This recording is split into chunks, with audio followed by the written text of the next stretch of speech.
Hi friends, welcome to my honey stories. నేను మీ Lakshmi. Mister master 13 episode. నీకేమైనా పిచ్చా మీదు? కాలేజ్ డేస్లో ఎన్ని ప్రపోజల్స్ వచ్చినా రిజెక్ట్ చేసి ఒక హ్యూమనైజర్ని ప్రేమించాను అందుకే చేసుకున్నా అంటున్నావు. నువ్వు ప్రేమించావు, బట్ ఆ ప్రేమ కథడు ఏమాత్రం అర్హుడు కాదు. అసలు ఇది ప్రేమే కాదు అన్ను సీరియస్ అయ్యాడు సాకేత్. ప్రేమంటే అంతేనేమో బావా, అందుకే భాగమతి కోసం అందమైన భాగ్యనగరాన్ని నిర్మించాడు కులీ కుతుబ్షా. తన ప్రేయసి ముంతాజ్ కోసం ప్రపంచ వింతల్లో ఒకటిగా నిలిచిన తాజ్మహల్ నిర్మించాడు షాజహాన్. ప్రేమ మహోన్నతమైనది బావా, జైని ప్రేమించడం తప్పు కాదు అంది. ఐబ్రో రైట్ చేస్తూ సీరియస్గా చూసి, అయ్యాయా నీ ఉపన్యాసాలు, ఇక ఆపే నీ సోది. ఎవరు ఏది నిర్మించినా అక్కడ రెండు వైపులా ప్రాణాలు ఇచ్చేంత ప్రేమ ఉంది. మరి నీ మొగుడికి నువ్వంటే ప్రేముందా అని కళ్ళెగరేసి అడిగి పీతబుర్రేసుకొని నిర్మాణాల గురించి బోధించావంటే తోలు తీసేస్తాను అన్నాడు సాకేత్. నాలుక బయటకు తీసి ఖర్చుకుంటూ, అంత డెప్త్ ఉన్న లవర్స్ గురించి చెప్పినా నీ మనసులో ఇంత అంటూ వేళ్ల చివరి చూపిస్తూ చలించలేదా బావా అంటూ అలకగా మొహం పెట్టింది మిథున. సీరియస్లీ మిథు, అతను మారడు. మారి నిన్నే ప్రేమిస్తాడనే నమ్మకం నాకు లేదు. ఎందుకు చెప్పు ప్రేయాస అని బాధగా అడిగాడు. అంటే వదిలేసి మళ్ళీ మీ మాయి గుండ్ల మీద కుంపటిగా మారమంటావా అని ప్రశ్నించింది మిథున. నీ లైఫ్ని సరిచేసుకోమంటున్నా, ఒంటికి అంటిన బురదని వదిలించుకోమంటున్నాను. నువ్వు ఎవరికీ భారం కానవసరం లేదు మిథు. చదువుకున్నావు, జాబ్ చేసుకో, నీకు నచ్చిన వాడిని పెళ్లి చేసుకొని నేను చేస్తాను. ఇంకేంటి చెప్పు. ప్రేమ గోంగూర అనే సిల్లీ మాటలు చెప్పకు అంటూ ఇరిటేట్ అయ్యాడు సాకేత్. బిడ్డ అంగవైకల్యంతో పుడితే అయ్యో కాలు చెయ్యి వంకర, ముక్కు లేదు, అది ఇది అని లేదని బిడ్డను పడేసుకుంటామా ఏంటి బావా అని సూటిగా ప్రశ్నించింది. అలా ఎలా వదులుకుంటాం? తను మన రక్తం పంచుకు పుట్టిన బిడ్డ. జై కూడా అంతే, బుద్ధి వైకల్యం. అలా అని విసిరి పడేస్తే ఎలా చెప్పు. డబ్బు తెచ్చిన అహం తలకెక్కి ఉన్నాడు. చుట్టూ చేరిన యదవ బ్యాచ్కి లైఫ్ అంటే సీరియస్నెస్, ఒక గోల్ అనేది అసలే లేదు. ఎప్పుడూ తినటం, తిరగటం, ఒంటి మదం తీర్చుకోవటం, వావి వరసలు లేని ఊరకుక్కలు అందరూ కూడా. అమ్మమ్మ మావయ్య ఇద్దరూ చాలా మంచివాళ్ళు. వీళ్ళ మంచితనం చేతకానితనంగా అనుకొని అమ్మా కొడుక్కి ఆడిందే ఆట పాడిందే పాటగా మారింది. సార్ మంచివారే, అలా అని ఇప్పుడు జైలో మార్పు తీసుకొచ్చి ఆయన కళ్ళల్లో సంతోషం చూస్తావా? కాదు, నా లైఫ్లో వెలుగు నింపుకోవాలని అనుకుంటున్నా. ఏ బంధం ఊరికే కలవదు బావా, అది ముడిపడిందంటే ఏదో ఒక బలమైన కారణం ఉంటుంది. సో జై పట్టిన డబ్బు పొగరంతా దిగిపోవాలి. హై లో క్లాస్ అనే పదాలు నోటి వెంట రాకూడదు. మనసు విలువ, బంధం విలువ తెలియాలి. అంటే అతను మారి నీ బంధాన్ని యాక్సెప్ట్ చేయాలి, అంతేనా? ఓకే, నీకు 6 months టైం ఇస్తున్నా. వాడిలో మార్పు రాకపోతే నేను ఎక్కడ సిగ్నేచర్ పెట్టమంటే అక్కడ పెట్టాలి. నా ఫ్రెండ్ నివేద్ నిన్ను చాలా ఇష్టపడుతున్నాడు. కోట్ల రూపాయల ఆస్తులు లేకపోయినా భార్యని గుండెల్లో పెట్టుకుని చూసుకునే గుణం ఉంది. అతనికిచ్చి చేస్తాను. దీనికి నువ్వు ఒప్పుకోవాలి, దట్స్ ఇట్ అంటూ డెడ్ లైన్ పెట్టాడు సాకేత్. బావా అంటూ గారంగా పిలిచింది. No more argue Madhu, work చూడు అని వెళ్ళిపోయాడు సాకేత్. ఈ రాక్షసుడు ఎక్కడ ఉన్నాడో, ఇంత అందమైన పెళ్ళాం ఉండగా ఆ తిరగేసిన బల్లిమొహాలు ఎలా నచ్చి సచ్చి రోజు పనికిమాలోడికి అని తిట్టుకుంటూ, అవును మొగుడిని ఇలా తిట్టొచ్చా, ఉండు గూగుల్ మాత్రం అడుగుదాం అని అనుకుంది. గూగుల్ తల్లి అవసరమైతే బండకేసి బాధొచ్చని కూడా సమాధానం ఇచ్చింది. ఇది మరీ టిపికల్ గురు. పెళ్ళాం ఎదురు తిరిగేసరికి మేలిగో గట్టిగానే హార్ట్ అయింది మన బాబుకి. ఇగో హార్ట్ అయినా వాడు ఊరికే బెడ్డెక్కి బ్లాంకెట్ కప్పి బజ్జుంటాడా? కారేసుకుని రోడ్ల మీద పడ్డాడు. అలా కాకిలా తిరుగుతూ ఉండగా ఎప్పుడో వాడిపడేసిన వంకరమూతిది కనిపించింది కళ్ళకు. బొద్దుగా గుమ్మటంగా గుమ్మడికాయలా ఉండి పట్టుకుంటే చేతి నిండా అందే పరువాలను చూసి సర్మతి చలించింది. కారు సైడ్కి ఆపి మరీ అందాలను కళ్ళతోనే పీల్చేస్తూ ఒళ్ళంతా సెగలరేగి బాడీ స్త్రీ సాంగత్యం కోరుకోగానే డోర్ ఓపెన్ చేసి కళ్ళకు గుడ్డోడిలా నల్ల కళ్ళద్దాలు తగిలిస్తూ హాయ్ అంటూ జెండాకర్ర లాంటి చేతిని ఊపాడు జై. ఈ పొత్రానికి పిల్ల జల్లా పుట్టి పెళ్లి కూడా అయిందండోయ్. మెడలో లంకన్నర వరకు బ్లాక్ బీడ్స్ కూడా వేసింది. పెళ్లి కాకుండా పిల్లలేంటి నీ ఎంకమ్మ అనే కదా మీ ఇన్నర్ ఫీలింగ్. ఇది విడ్డూరం. పెళ్ళి అవ్వకుండా పిల్లలు పుట్టరా ఏంటి? మొహం చాటంత చేసి హాయ్ జై అంటూ కళ్ళల్లో దీపావళి మందుగుండు అంతా అంటించేసింది వెలుగులు కురిపించడం కోసం పాప. వీణా నువ్వేనా? అవునో కాదో అనుకుంటున్నా అంటూ బాడీ కటింగ్ ఇస్తూ పళ్ళికలించాడు. అన్ని వంపు సొంపులు చూసే కదా కారు ఆపావు. నువ్వు పోవమ్మా, మధ్యలో దూరుతావు. నేనే జై, ఎలా ఉన్నావు అంటూ పెదవుల్ని చెంపల వరకు సాగదీసి నవ్వింది వీణ అనే జాణ. ఫైన్ అంటూ హెయిర్ కోమ్ చేసుకుంటూ స్టైల్ కొట్టాడు మనోడు. ఆ స్టైల్ చూసి ఇది ఫ్లాట్ జై, నీలో ఇంత మార్పు లేదు, ఇంకా మ్యాన్లీగా ఉన్నావు అంటూ సిగ్గులు ఒలికించింది. నువ్వే బొద్దుగా ముద్దుగా ఉన్నావు అంటూ కన్ను గీటాడు జై.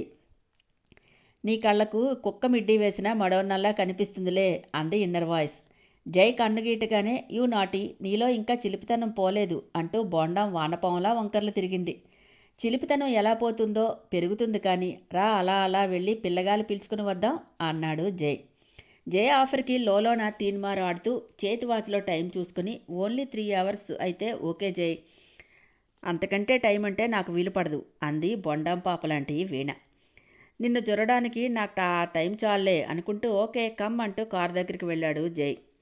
వీణ కారు ఎక్కగానే స్టార్ట్ చేసి రయ్యను ముందుకు దూకించి లెఫ్ట్ హ్యాండ్తో దగ్గరికి లాక్కుని భలే ఉన్నావే, అప్పుడు చీపురు పుల్లకి చీర కట్టినట్టే ఉండేదానివి, ఇప్పుడేంటే ఇంత బొద్దుగా ఉన్నావు, అన్నీ చేతి నిండా అందేలా ఉన్నాయి అంటూ ముచ్చట్లు మొదలుపెట్టాడు.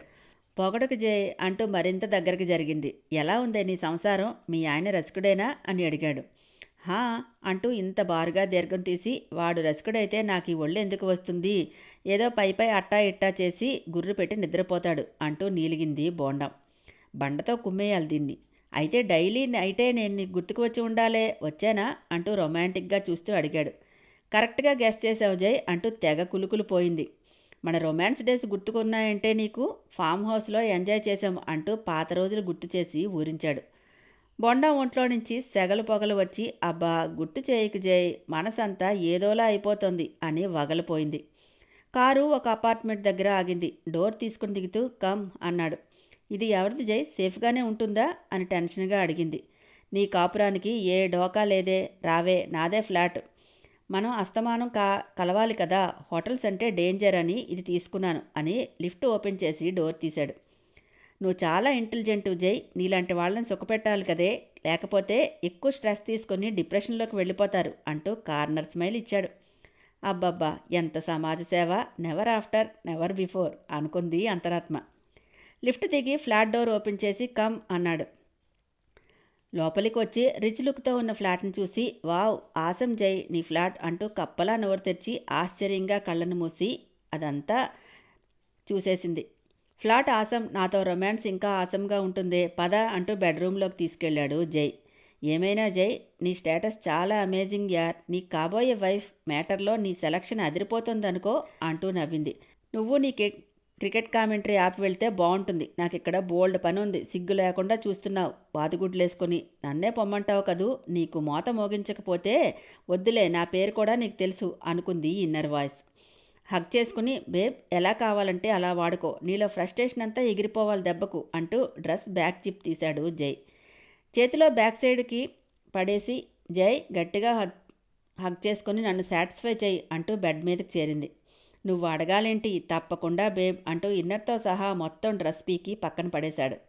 ఆడదాని మొహంలో కదలాడే భావాల్ని తెలుసుకోగలిగాడు. కట్టుకున్న భార్య మనసులోతుని గుర్తించలేని గుడ్డివాడయ్యాడు జై ఆ క్షణం. ఈవినింగ్ ఆఫీసులో ప్లీజ్ మిదు, నేను హోటల్లో ఉంటాను, నన్ను ఇబ్బంది పెట్టకు అంటూ నటనలో జీవించేస్తున్నాడు సాకేత్. చూడండి మావయ్య గారు, ఊళ్ళో మనం ఉండి బావ హోటల్లో స్టే చేస్తానంటున్నాడు, మన ప్రెస్టేజ్ ఏం కావాలి చెప్పండి అంటూ అమాయకంగా మొహం పెట్టింది మిథున.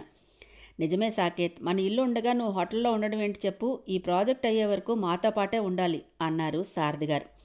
సార్ ప్లీజ్, మిదు ఏదో అందని నేనే మీ ఇంటికి వస్తే బాగుండదు అంటూ నాంచాడు. ఎందుకు బాగోదు అని మొసలు నుడిచి అడిగారు సారథి గారు.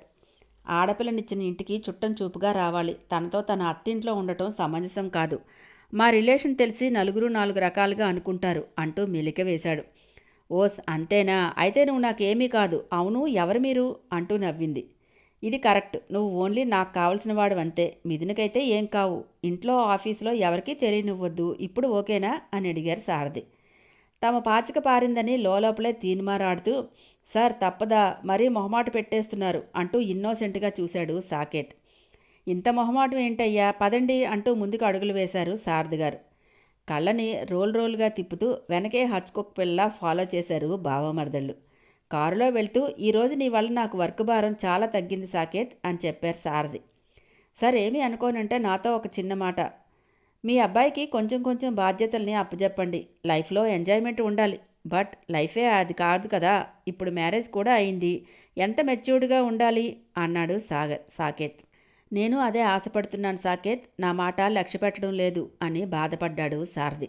ఫీల్ అవ్వకండి మావయ్య గారు, అమ్మమ్మగారు మార్నింగు వార్నింగ్ ఇచ్చారు కదా, అది మీరు అమలు చేయండి, ఆయనే వస్తారు ఆఫీస్కి అంది మిథున. మీలాంటి బిడ్డలు ఉంటే ఏ పేరెంట్స్ అయినా ఎలాంటి స్ట్రెస్ లేకుండా హాయిగా బ్రతకగలరు అని నిట్టూర్చాడు సారథి. బాధపడకండి, మీరు త్వరలోనే మంచి రోజులు వస్తాయి. మిథున సీఈఓగా చేసేయండి, మొత్తం తనే చక్కబెట్టేస్తుంది, అప్పుడు మీరు హాయిగా ఉండొచ్చు అన్నాడు సాకేత్. జై కంపెనీకి రాకపోతే నా తర్వాత మిథునే బిజినెస్ చూసుకుంటుంది. ఈ మంత్ చూస్తాను జై కోసం, నెక్స్ట్ మంత్ సీఈఓగా మిథునే అవుతుంది అన్నాడు సారథి ఆలోచనలో సీరియస్గా. మావయ్య గారు, బావేదో తమాషాగా అన్నారు, మీరు సీరియస్గా తీసుకోకండి అంటూ కంగారు పడింది మిథున. తను ఎలా అన్నా నా ఆలోచన కూడా అదే మిథున, నువ్వైనా బాధ్యత గల వ్యక్తివయ్యావు, అందుకు సంతోషంగా ఉంది. కొడుకు ఒకలా భార్య మరోలా, విసుగొస్తోంది అంటూ అసహనం వ్యక్తం చేశారు సారథి గారు. హాయ్ ఫ్రెండ్స్, నా ఛానల్ నచ్చితే కనుక లైక్ చేయటం, షేర్ చేయటం, సబ్స్క్రైబ్ చేసుకోవటం మర్చిపోకండి. పక్కనే ఉన్న బెల్ ఐకాన్ని ప్రెస్ చేయండి. నెక్స్ట్ అప్డేట్ కోసం వెయిట్ చేస్తూ ఉండండి.